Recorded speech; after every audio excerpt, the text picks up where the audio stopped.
दृष्टि आईएएस के audio article programme में एक बार फिर से आपका स्वागत है। मेरा नाम है सपना कुशवाहा। आज का हमारा आर्टिकल विश्व इतिहास के महत्वपूर्ण भाग शीत युद्ध से संबंधित है। यूपीएससी की प्रारंभिक और मुख्य दोनों परीक्षाओं में इस भाग से प्रश्न पूछे जाते रहे हैं।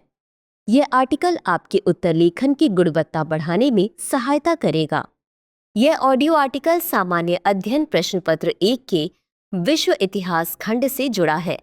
तो आइए आर्टिकल की शुरुआत करते हैं।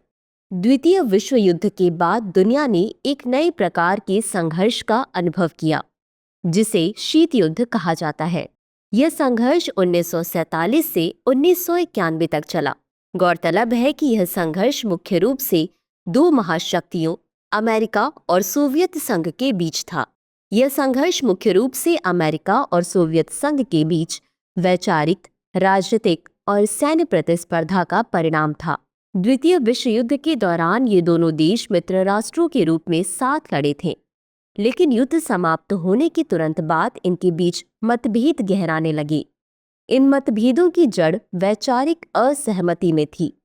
अमेरिका पूंजीवादी और लोकतांत्रिक व्यवस्था का समर्थक था, जबकि सोवियत संघ साम्यवादी और समाजवादी व्यवस्था को प्राथमिकता देता था। यह संघर्ष धीरे धीरे वैश्विक राजनीति को प्रभावित करने वाले एक लंबे दौर के तनाव और प्रतिस्पर्धा में बदल गया। इसे शीत युद्ध इसलिए कहा गया क्योंकि यह प्रत्यक्ष सैन्य संघर्ष नहीं था, बल्कि राजनीतिक, आर्थिक और वैचारिक तनाव के रूप में उभरा। शीत युद्ध ने दुनिया को दो खेमों में बांट दिया, पूंजीवादी अमेरिका और साम्यवादी सोवियत संघ। इसका प्रभाव केवल इन देशों तक सीमित नहीं था, बल्कि पूरी दुनिया में महसूस किया गया। इस ऑडियो आर्टिकल में शीत युद्ध के विविध पहलुओं पर विस्तार से चर्चा की गई है। लेकिन सवाल है कि दोनों महाशक्तियों के बीच शीत युद्ध शुरू होने के पीछे कौन से कारण जिम्मेदार थे? दरअसल शीत युद्ध का मुख्य कारण द्वितीय विश्व युद्ध के बाद उभरी वैचारिक, राजनीतिक और सैन्य प्रतिस्पर्धा थी। शीत युद्ध का सबसे बड़ा कारण अमेरिका और सोवियत संघ के बीच वैचारिक टकराव था। अमेरिका लोकतंत्र और पूंजीवादी व्यवस्था का समर्थक था। इसका विश्वास था कि मुक्त बाजार और व्यक्तिगत स्वतंत्रता से आर्थिक और सामाजिक प्रगति संभव है। वहीं दूसरी ओर सोवियत संघ साम्यवाद और समाजवाद का समर्थक बना। वह सरकारी नियंत्रण और सामूहिक अर्थव्यवस्था के माध्यम से समानता और सामाजिक न्याय की वकालत करता था। इस वैचारिक असहमति ने दोनों देशों के बीच आपसी अविश्वास को गहरा किया और वैश्विक राजनीति को प्रभावित किया। इसके अलावा द्वितीय विश्व युद्ध के परिणाम भी कहीं न कहीं शीत युद्ध के लिए जिम्मेदार थे। द्वितीय विश्व युद्ध ने दुनिया को एक नए राजनीतिक और आर्थिक दौर में प्रवेश कराया। युद्ध के बाद सोवियत संघ ने पूर्वी यूरोप में अपने प्रभाव क्षेत्र का विस्तार किया और साम्यवादी सरकारें स्थापित की। इसने पश्चिमी देशों को चिंतित कर दिया। अमेरिका और उसके सहयोगियों को डर था कि सोवियत संघ साम्यवाद को पूरी दुनिया में फैलाना चाहता है। याल्टा सम्मेलन और पोट्सडैम सम्मेलन के दौरान हुए समझौतों के बावजूद दोनों महाशक्तियों के बीच कई मुद्दों पर सहमति नहीं बन सकी। इसके अलावा यूरोप के पुनर्निर्माण में अमेरिका और सोवियत संघ की नीतियां भी शीत युद्ध के प्रमुख कारणों में से एक थी। अमेरिका ने 1948 में मार्शल प्लान शुरू किया, जिसके तहत उसने यूरोपीय देशों को आर्थिक मदद देकर अपने पक्ष में करने की कोशिश की। सोवियत संघ ने इसे साम्यवाद के लिए खतरा मानते हुए पूर्वी यूरोप में council for mutual economic assistance की स्थापना की। यूरोप का विभाजन और बर्लिन संकट भी शीत युद्ध को तेज करने वाले कारणों में से थे। आइए अब जानते हैं कि शीत युद्ध के प्रभाव क्या हुए। शीत युद्ध ने 20वीं सदी की वैश्विक राजनीति, समाज और अर्थव्यवस्था पर गहरा प्रभाव डाला। 1947 से 1991 तक चले इस संघर्ष ने न केवल अमेरिका और सोवियत संघ बल्कि पूरी दुनिया को प्रभावित किया। इसके प्रभाव बहुआयामी थे: राजनीतिक, सैन्य, आर्थिक, सामाजिक और सांस्कृतिक। इन प्रभावों ने अंतर्राष्ट्रीय संबंधों को हमेशा के लिए बदल दिया और आज भी इनकी छाया वैश्विक राजनीति में दिखाई देती है। शीत युद्ध ने दुनिया को दो मुख्य खेमों में विभाजित कर दिया: पश्चिमी ब्लॉक और पूर्वी ब्लॉक। पश्चिमी ब्लॉक में अमेरिका के नेतृत्व में नाटो गठबंधन जिसमें पश्चिमी यूरोप और अन्य पूंजीवादी देश शामिल थे। वहीं पूर्वी ब्लॉक में सोवियत संघ के नेतृत्व में पूर्वी यूरोप के साम्यवादी देश शामिल थे। इस विभाजन ने अंतर्राष्ट्रीय संबंधों को द्विध्रुवी बना दिया और दुनिया में कई संघर्षों को जन्म दिया, जैसे कोरियाई युद्ध, वियतनाम युद्ध और क्यूबा मिसाइल संकट।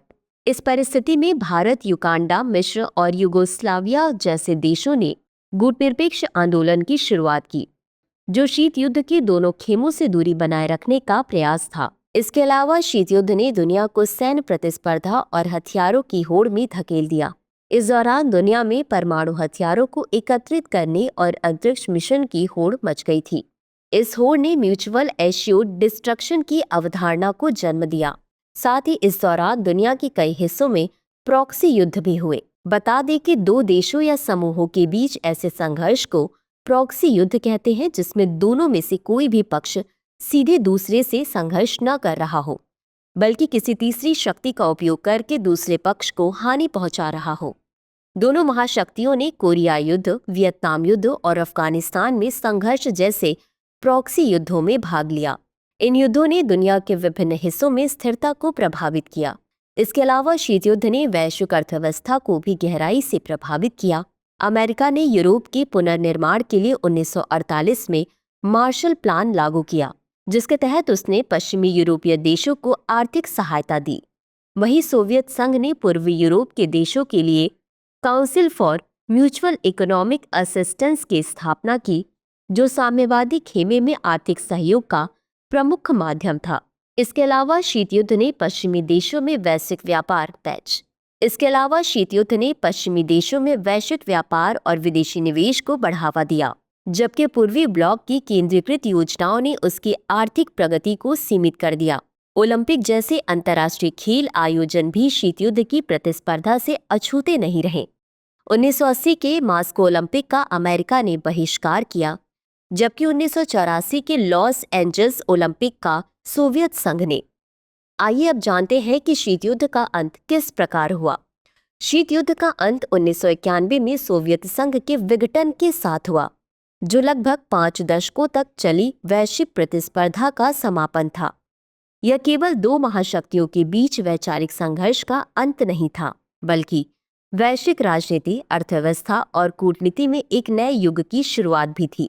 शीत युद्ध के अंत का श्रेय कई कारकों को दिया जा सकता है, जिनमें आर्थिक संकट, राजनीतिक सुधार, कूटनीतिक वार्ता और सामरिक प्रतिस्पर्धा शामिल है। शीत युद्ध के अंत का सबसे महत्वपूर्ण कारण सोवियत संघ की आंतरिक जिम्मेदारियां थीं। सोवियत संघ की केंद्रीकृत अर्थव्यवस्था 1980 के दशक तक गहरे संकट में आ चुकी थी।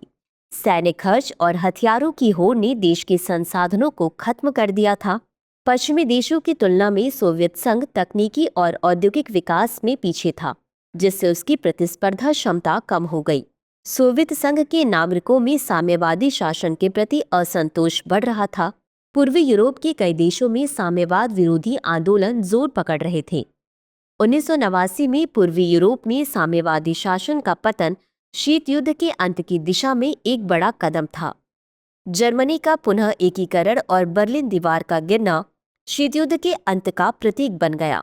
पोलैंड, हंगरी, चेकोस्लोवाकिया, बुल्गारिया और रोमानिया जैसे देशों में साम्यवादी सरकारें गिर गई थीं। बाल्टिक देशों लिथुआनिया, लातविया, एस्टोनिया में स्वतंत्रता आंदोलन तेज हो गए थे, जिससे सोवियत संघ कमजोर हो गया था। इसके अलावा अमेरिका की रणनीतियों ने भी शीत युद्ध के अंत में महत्वपूर्ण भूमिका निभाई। 1980 के दशक में अमेरिकी राष्ट्रपति रोनाल्ड रीगन ने स्टार वॉर्स जैसी योजनाओं के जरिए सोवियत संघ पर सामरिक दबाव बढ़ाया।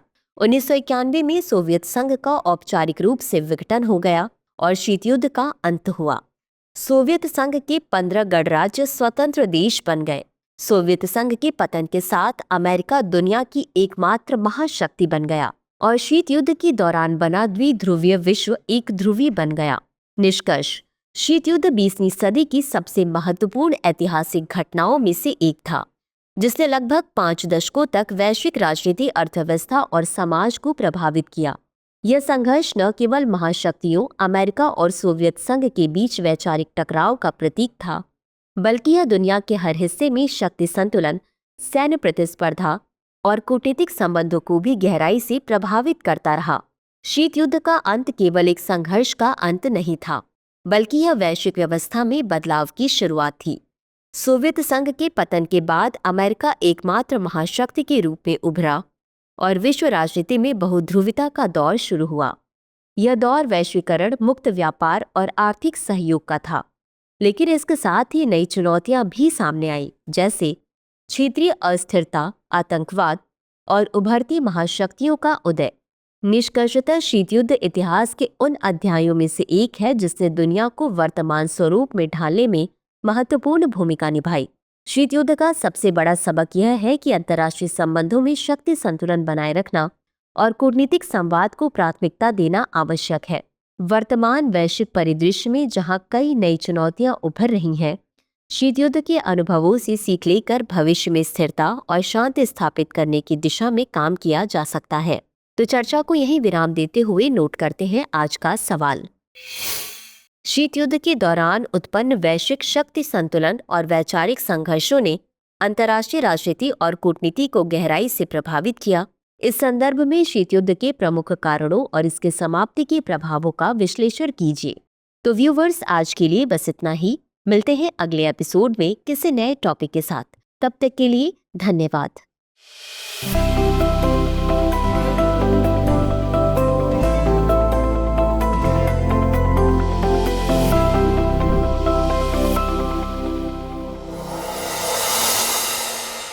डियर व्यूअर्स, अपने एग्जाम की तैयारी को और बेहतर करने के लिए हमारे चैनल को लाइक, शेयर और सब्सक्राइब करना न भूलें।